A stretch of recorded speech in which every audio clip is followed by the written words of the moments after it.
ज्यादा बात तोहरा से प्यार ये सनम। हर कहानी में कोई हीरो होता है तो कोई विलेन, और इस कहानी का रियल हीरो मैं हूं। अब अपन कमर कसला लोग, वो लोगन के साफ करे का समय आ गइल बा।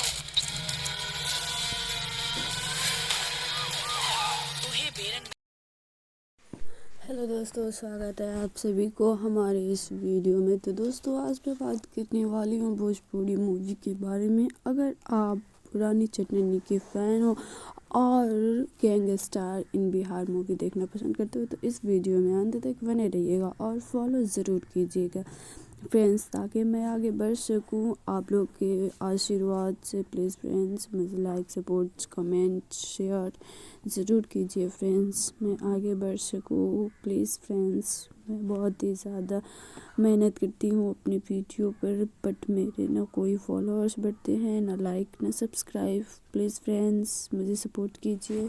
आप लोगों को सपोर्ट की मुझे बहुत ही ज़्यादा ज़रूरत है फ्रेंड्स।